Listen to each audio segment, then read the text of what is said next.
No, I could come up with a fancy intro, but, I mean, like, in terms of the story, we don't really have any time to be lollygagging. Hey everybody, welcome back to more Xenoblade Chronicles 2. I'm SlayerMathis, and last time, people tried to nuke, the Tantalese, they tried to nuke Pyra. So, something that we would call not very cool. And that ended up leading to the Tantalese Titan deciding, hey, let's start going in to destroy everything. What have we here? I think that quest starts if we just get near it. I don't want to do that. So yeah, we're finally getting to the rest of Tantal. Would have been nice if this was open earlier so that we could, do more quests, but nope. Instead, we're just kind of we're locked out for a while, which is really, yeah, it's something I really don't like. The fact that you get a lot of, like, I get it from a story perspective, so you can't just fast travel to the, you can't just fast travel to the place. You know what I'm talking about. Come out. But it's also like, come on, there's so many things that are locked off just behind here. Okay. But whatever. Time to take you down. Come on, We have Alex. a unique monster here, Blue-Eyed Corbin. And we might as well fight him while we happen to be in the area. Why not? Get back! And it's actually a really good group for this. No effect. What is this, a full fight? I think it's a full. It's a little bit difficult to, oh, we don't have any tanks. It's a little bit difficult to tell with, having the, it's being bigger, but I'm pretty sure it's full.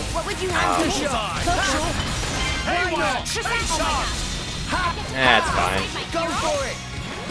Yeah, I really wish that you didn't have so much of Tantal locked off until, it's because again, like, from here on out, the story really goes, like, there's not really much rest at all for the story.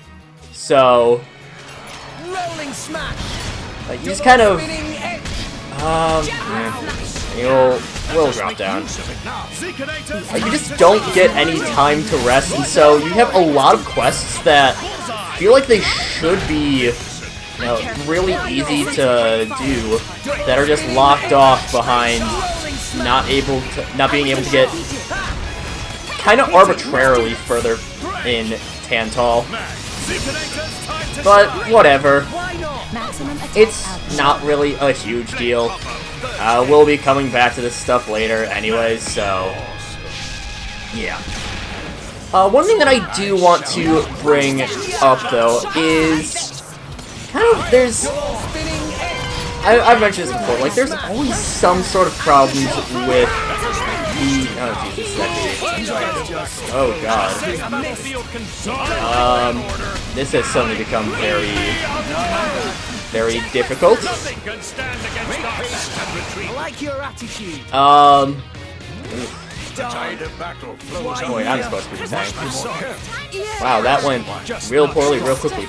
But, like, again, I do like the characters a lot, of course, but there also is a lot of issue with kind of, do it properly this time. I feel like Rex is too good. Ugh, sorry about that. Is too good. Like, I've mentioned it before, but, like, he's a very naive person. And, very naive, he's very idealistic. But, like, the thing is that Xenoblade's always kind of in a world that has had this hint of cynicism to it. Like, not necessarily entirely, it's not to the point where it's like, oh, you'll never be able to win anything, it's hopeless to even try, but, like, there's always this little bit that, hey, you can't just have this, this rosy worldview of everything. It's going to, you're not going to always be able to get through. And Rex never really feels like he applies to that rule. Like, he always feels like he's a very idealistic character, and he gets away with it. Like, obviously, there are still things that, that happen throughout the story that are, that kind of screw things. Oh, you know, there's things that happen that do kind of, you know, they taint his world a little bit. Mainly Vandom. With, you know, everything that happens with Vandom. Okay.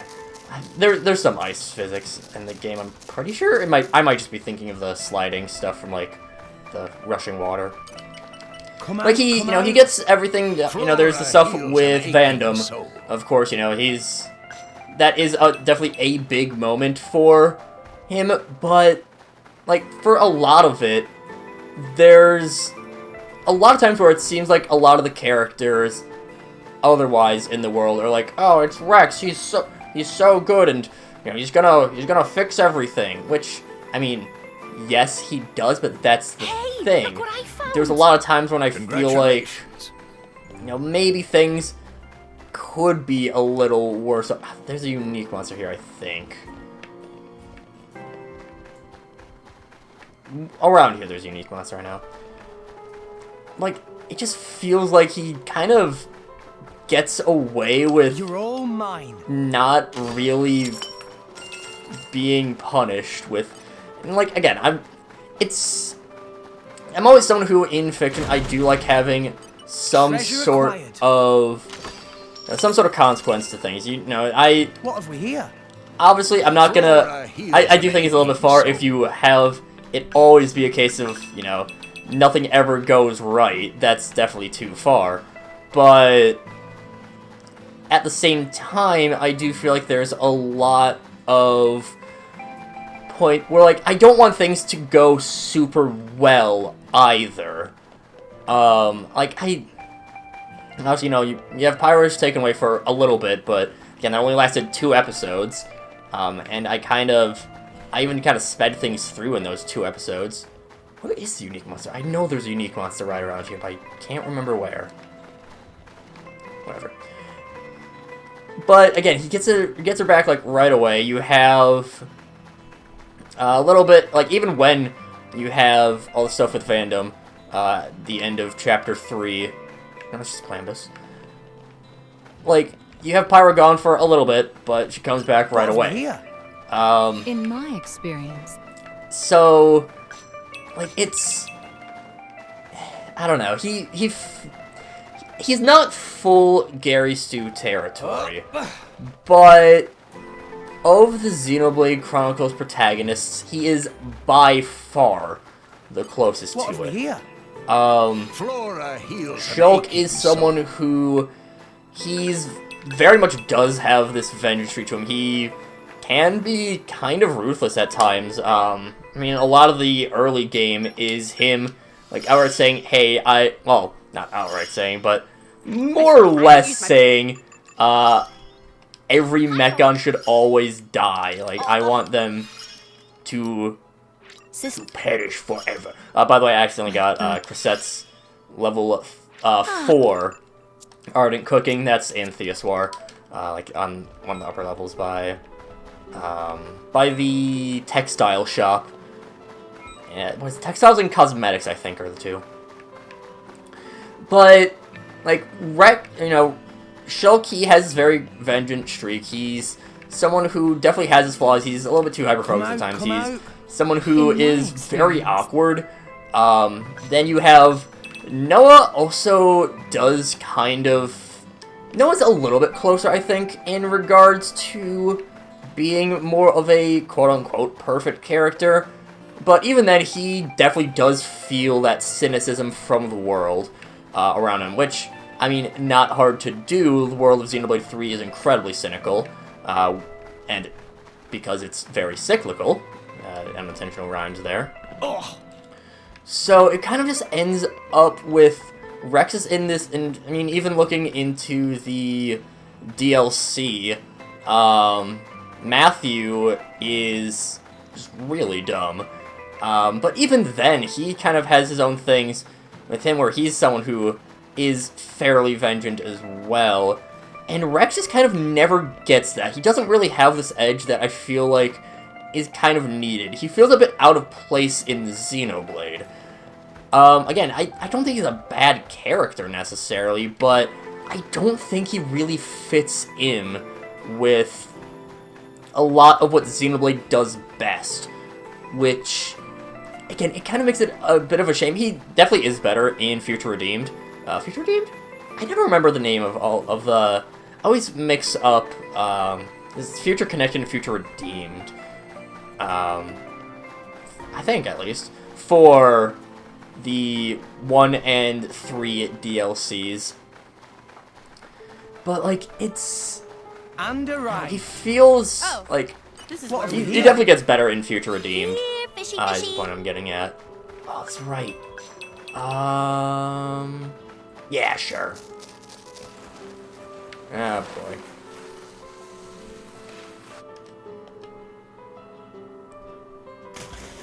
Splash into here. Is this? Yes, this is You're all mine. Think about it Nice, objectively. Mastery 4. Ugh. But, like, he feels really out of place, and I feel like every other... Well, okay, Tor doesn't really. But pretty much every other character kind of, like, they kind of abide by that. I mean, Nia, we still haven't really gotten to the majority of Nia's character arc. Don't let me but, get rusty. She definitely gets a little bit more in there. But Zeke has, you know, he's the prodigal son. You have Morag, who's this... You know, she is a very serious character. I mean, it also hurts that that Pyra and Mithra are such well-written characters that it makes the fact that Rex is a little bit more poorly written really stand out to a pretty bad degree. I will attend to your every need. I don't know, I am just kind of waffling at this point, but still, like, it's... There's a lot of potential that I feel just kind of missed with Rex. And it's a shame. Because he can be a lot better than he is, but... And I mean, we see that in Future Redeemed, but... Yeah, I don't know. It does kind of... The thing that really brought it up was, This is... No, it's not. Okay. Is with the cutscene at the end of last time with the king. It was like, oh, but why are you doing this? And Rex is... I think he's canonically like 15. I don't know if he ever has his age outright stated, but I think he's meant to be around like 15 or so. Let us face the day with a renewed vigor. But like the fact that he, you know, has this wise advice for some dude who's been a king for a long time. We don't know exactly how long Zeke has been, you know, outcast, but you know, obviously before then we don't know exactly how old Zeke is, period. So it just, I don't know. What have we here? I kind of wish there were times that the naivete just kind of, you know, came back to bite him a little bit more. Is the whole of what I have. Maybe I just am someone who likes a little bit more of the, you know, a little bit more of a downer story. Not necessarily down, like, that's not the right word for it, but what have we whatever. Here? Nice. Here's the Great Pillar Passage. We were told that this is our location. Oh, I said that weird.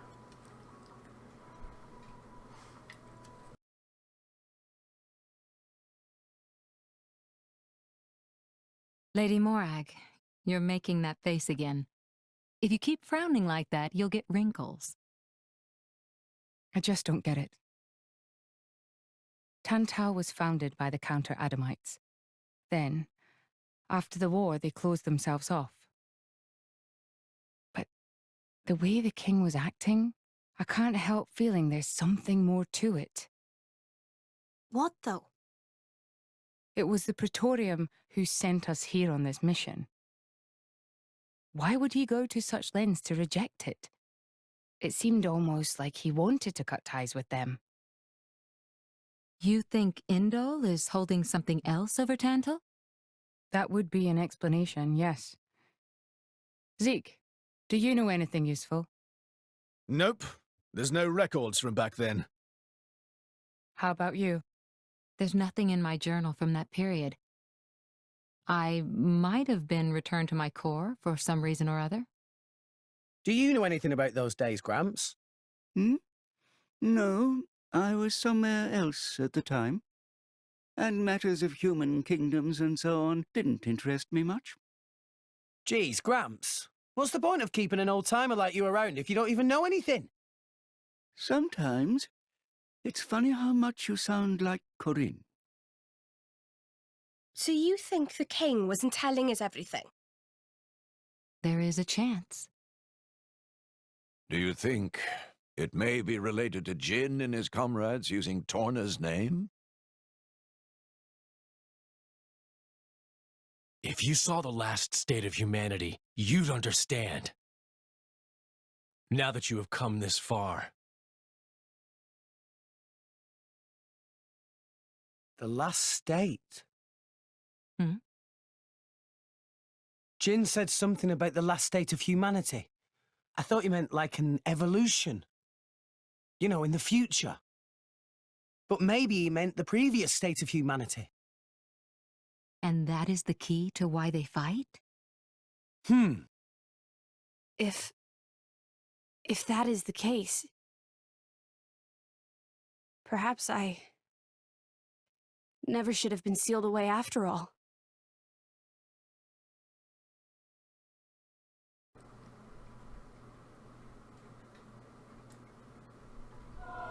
This is gonna end up being a longer episode, but again, like it's weird that I say that it bothers me that we have a character that is multidimensional. Well, he is multidimensional, but like, I don't know, something about the way that Rex is written just kind of rubs me the wrong way. That wraps that up nicely. We'll just we're close to getting. Well, not objectively, but like, yeah, we're getting close to finishing everyone's affinity charts, the driver's affinity charts. Yeah, I don't know. Rex is just a weird character to me, in general. He's the weakest of the Xenoblade protagonists. Xenoblade Chronicles protagonists. I've never played X, though. Yeah, maybe that's different, I don't know. Hey, look what I found! It almost seems like a fine character. She's not actually the main character.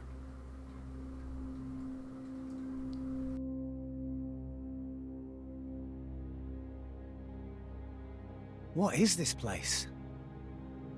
A battleground from the Aegis War. There are many things here, I remember. The walls and floors are melted. Must have been a hell of a battle. Ophion isn't the only artifice.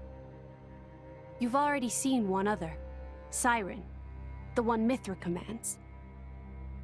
But during the war, there were countless artifices, wielded by Malos.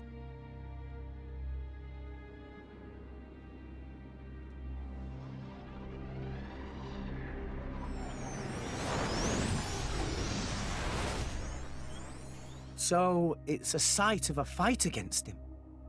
Say, what are these artificers anyway? We've only actually met Ophion. We've never even seen Siren, just that light thing it shoots down. They're a power granted to the Aegises. Divine swords sleeping in Elysium, far above us all. Hold on, I thought Elysium was a paradise, not a scary weapon stash. I don't know. What do you mean you don't know? All that I can find in the corners of my memory is that townscape. I don't know why Father created me, or created the artifices. That's what I want to find out. Pirate. It's okay. We'll find out once we get there. I don't think... Open a chest, it might turn out great. But until then, it's just a crate. That's rule 4 of the Salvager's Code. Ha ha! Rex, comparing Elysium to dirty old sea junk? Okay, I stand corrected. I forgot that there was another cutscene, but we can head our way through the memorial ruins a little bit. Yeah, I don't know.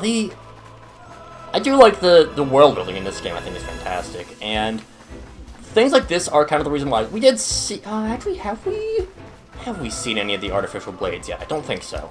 Come out, come out.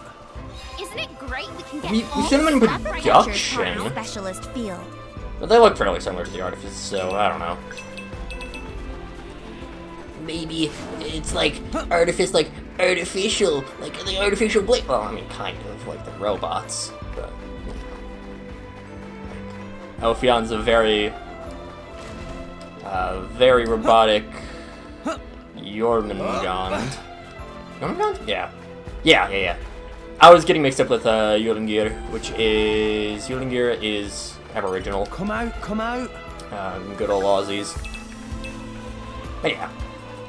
That's just me being mythology, because I still have a lot of that stuff in memory from the Persona 5 Let's Play. I eventually play through Persona 3 Reload, and then eventually maybe do a Let's Play in that. I don't know. Regardless, with us being near, there'll be quite a lot of cutscene and a pretty difficult boss fight coming up. So next time, we'll march right in there. But until then, see you guys later.